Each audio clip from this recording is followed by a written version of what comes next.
Hello guys, welcome back. Guys look at the board. यहाँ पर जो वर्ड्स हैं जैसे anyone, everyone, something, anything, someone, somebody, no one, nobody, और भी कुछ वर्ड्स हैं जो मैं आज की क्लास में आपको एक्सप्लेन करने वाला हूँ।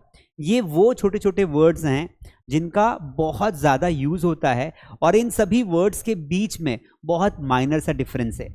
जब हम स्पोकन इंग्लिश सीख रहे हैं तो हमें इन वर्ड्स के प्रॉपर मीनिंग पता होने चाहिए और इनको कहाँ और कैसे यूज़ करना है ये भी पता होना चाहिए। दोस्तों आज मैं आपको डिटेल में पढ़ाने वाला हूँ इनडेफिनेट प्रोनाउन, और ये ग्रामर बिल्कुल नहीं है, ये पूरा का पूरा स्पोकन बेस्ड है। अगर आप अपनी स्पोकन इंग्लिश को बेहतर करना चाहते हो तो ये पूरा सेशन आपके बहुत काम का होने वाला है। तो चलिए इन सभी वर्ड्स को हम डिटेल में पढ़ना शुरू करते हैं। हमारे पास सबसे पहले हम पढ़ेंगे एनीवन और एवरीवन। ठीक है, तो एनीवन और एवरीवन में क्या डिफरेंस है, इनके क्या मीनिंग्स हैं, सबसे पहले वो समझते हैं। सबसे पहले हम देखते हैं एनीवन। दोस्तों एनीवन का मतलब होता है, एनीवन का मतलब होता है कोई भी। यहां पर हम हिंदी में लिखेंगे कोई भी। आपने एग्जाम्पल देखे होंगे, कोई भी यहां पर आ सकता है, कोई भी खाना खा सकता है, कोई भी पानी पी सकता है, कोई भी इंग्लिश सीख सकता है। तो जब हम ये बोलते हैं कि कोई भी ये कर सकता है, कोई भी यानी कि यहां पर होता है एनीवन।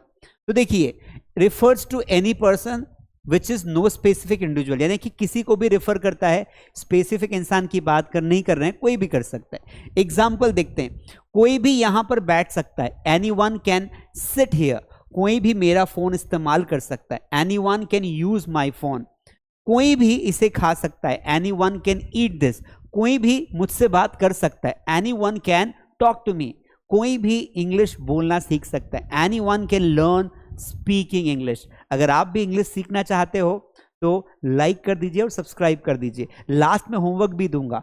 अब ये हो गया हमारा एनीवन। एवरीवन का मतलब होता है हर कोई, यानी कि सभी की बात करते हैं, हर कोई। अब आपने इस वर्ड को भी कई बार बोला होगा, आपने बोला होगा हर कोई आज बहुत खुश है, हर कोई इंग्लिश सीखना चाहता है, हर कोई पैसे कमाना चाहता है, हर कोई एग्जाम देना चाहता है, हर कोई सरकारी नौकरी प्राप्त करना चाहता है। तो हर कोई जब कोई काम करना चाहेगा, where we have to use everyone. तो एवरीवन के एग्जाम्पल्स देखते हैं। It refers to all people in a group, ये सभी लोगों को बताता है। एग्जाम्पल देखिए, हर कोई खुश है, कैसे बोलेंगे, एवरीवन इज हैप्पी। हर कोई आइसक्रीम पसंद करता है, एवरीवन लव्स आइसक्रीम। हर कोई, हर किसी के पास एक किताब है, एवरीवन हैज अ बुक। हर कोई मुझसे मिलना चाहता है, everyone wants to meet me। हर कोई मुझसे बात करना चाहता है, everyone wants to talk to me। I hope ये 5 से 6 एग्जाम्पल देखने के बाद आप everyone को बहुत आसानी से यूज कर सकते हैं। अगला देखिए, something versus anything, something versus anything. ठीक है, दोनों को हम समझते हैं डिटेल में, तो इनका कंफ्यूजन पहले क्लियर करते हैं। देखो, समथिंग का मतलब होता है कुछ, it refers to specific but unknown thing, यानी कि कुछ स्पेसिफिक तो बताता है पर जानकारी नहीं होती है। जैसे मैंने कहा मुझे कुछ पीने के लिए चाहिए, अब यहां पर मुझे पीने के लिए चाहिए ये मैंने स्पेसिफाई कर दिया, लेकिन क्या चाहिए मैंने ये नहीं बताया। तो यहां पर एग्जांपल देखेंगे, I want something to drink, I want something, मुझे कुछ चाहिए, to drink, I want something to drink.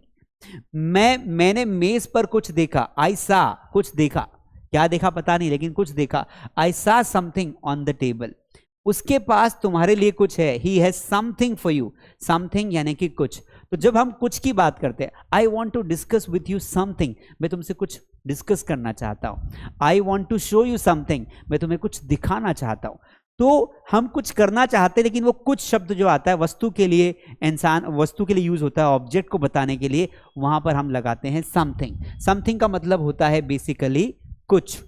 अगला वर्ड हम देखते हैं एनीथिंग। एनीथिंग का मतलब होता है कुछ भी। एनीथिंग का मतलब क्या होता है, कुछ भी। जैसे हम बोलते हैं मुझे कुछ भी चलेगा, मैं तुम्हारे लिए कुछ भी कर सकता हूं, I can do anything for you. तो कुछ भी का मतलब होता है it refers to anything, often used in negative और इंटरोगेटिव सेंटेंस। हम नेगेटिव इंटरोगेटिव में एनीथिंग का यूज करते हैं और इसका मतलब होता है कुछ भी, एनीथिंग, यानी कि यहां पर कोई स्पेसिफिक ऑब्जेक्ट की बात नहीं होती है। एग्जाम्पल देखते हैं, तुम्हें क्या चाहिए, तुम्हें कुछ चाहिए, डू यू नीड एनीथिंग, तुम्हें कुछ चाहिए। क्या खाने के लिए कुछ है? Is there anything to it? क्या खाने के लिए कुछ भी है? क्या आपने कुछ अजीब देखा? Did you see anything unusual? जैसे मैं अगर इसको पॉजिटिव सेंस में भी यूज करूं तो हम कर सकते हैं, जैसे आई can do anything for you, I want anything from you, मुझे तुमसे कुछ भी चाहिए। तो कुछ भी के लिए हम यूज करते हैं एनीथिंग। अभी तक अगर आपने लाइक नहीं किया हो तो लाइक करिए, बहुत बढ़िया कंटेंट आपके लिए बनाकर लाया हूं, आपको इस वीडियो से बहुत फायदा होगा। अगला देखते हैं बेटा, someone versus somebody.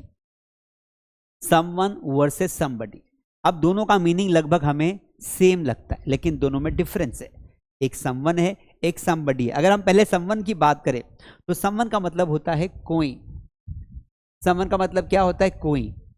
Refers to specific but unidentified person. Specific तो होता है लेकिन हम उस वहां पर पहचान नहीं पाते कि व्यक्ति किसने किया है। जैसे कोई तुम्हें बुला रहा है, समवन इज कॉलिंग यू। कई बार आपने ये सेंटेंस बोला होगा, कोई तुम्हें बुला रहा है, someone is calling you.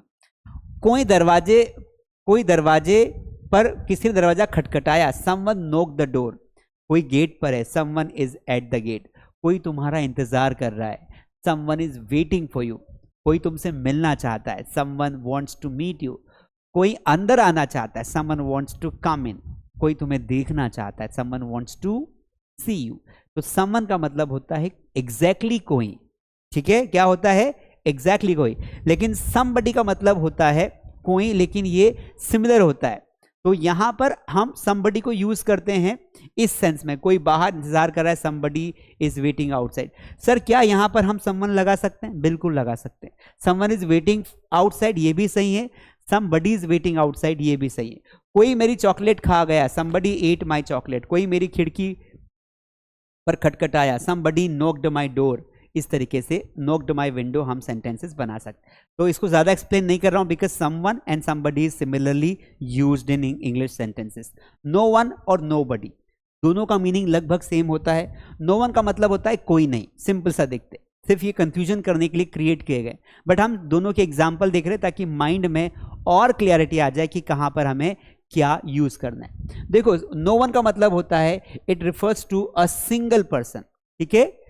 No one मतलब कोई एक व्यक्ति भी वहां नहीं था। तो जब हम स्पेसिफिकली पॉइंट आउट करते हैं कि कोई एक भी वहां नहीं था, जैसे कोई नहीं आया, कोई नहीं यहां है, नो वन इज हियर। कोई नहीं जवाब दे रहा है, नो वन इज आंसरिंग। कोई नहीं अकेला रहना पसंद करता, no one likes to be alone.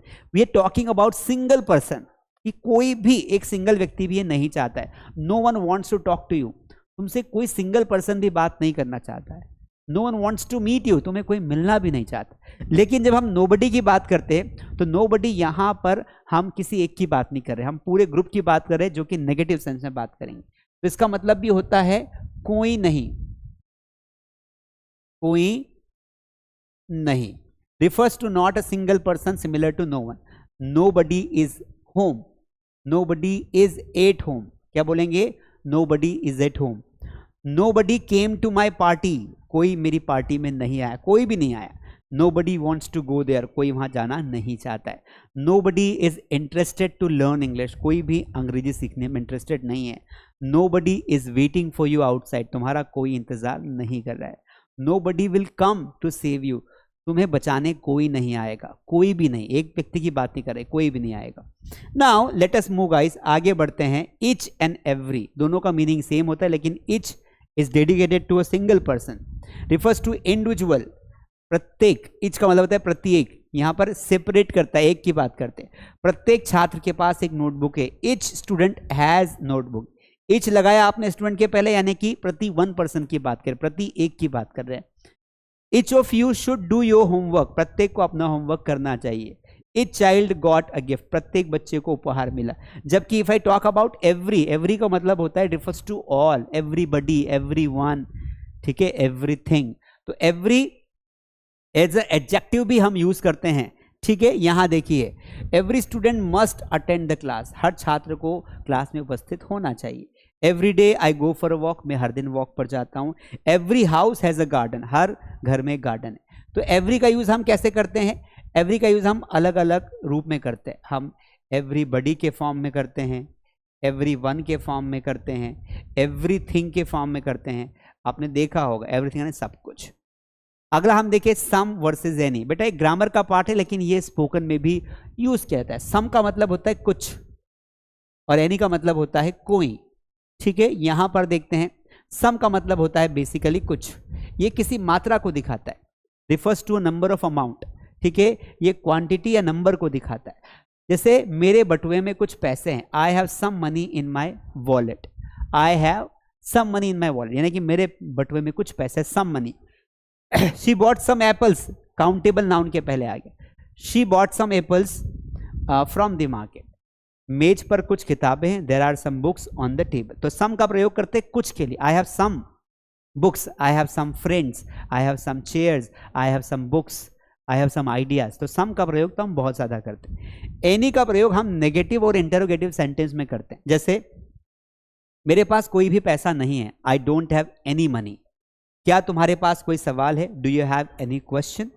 उसने कोई भी नाश्ता नहीं खरीदा, she did not by any snacks. Her sentence में या नेगेटिव है या इंटेरोगेटिव है या नेगेटिव है, वहीं पर एनी का यूज हुआ है।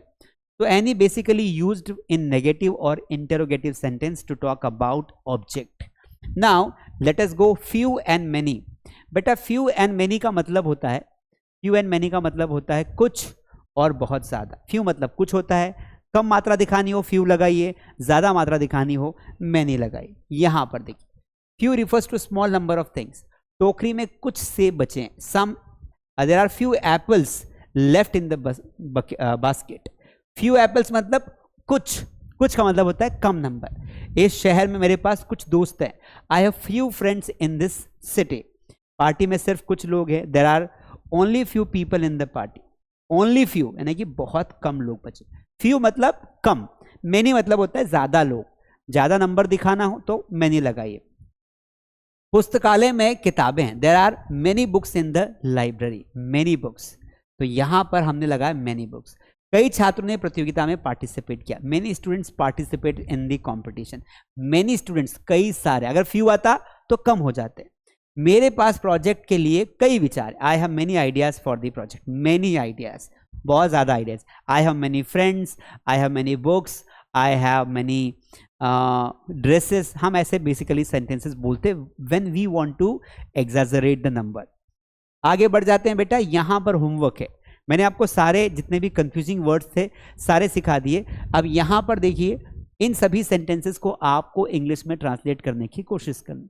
कोई भी यहाँ आ सकता है, हर कोई सफलता चाहता है, कोई तुम्हारा इंतजार कर रहा है, कोई नहीं मुझे समझता क्या तुम्हें कुछ चाहिए, बगीचे में कुछ चमक रहा है, कोई भी समस्या का हल ढूंढ सकता है। प्रत्येक छात्र ने अपना काम पूरा किया, हर दिन कुछ नया सिखाता है, मैदान में कुछ लोग तोड़ रहे हैं। ये सारे सेंटेंसेस जो मैंने आपको पढ़ाए उसी के बेसिस पर है। आई होप कि आपको सब कुछ समझ में आ गया होगा। अगर आपको अच्छा लगा हो तो लाइक शेयर एंड सब्सक्राइब करें, कमेंट करके बताएं ये वीडियो कैसा लगा। और अगर आप हमारे घर बैठे ऑनलाइन क्लासेस ज्वाइन करना चाहते हैं तो अपने मोबाइल फ़ोन से आप इंग्लिश बोलना सीख सकते हैं। स्क्रीन पर दिए गए नंबर पर कॉल करिए और अपनी इंग्लिश लर्निंग की जर्नी को आगे बढ़ाइए। Thank you.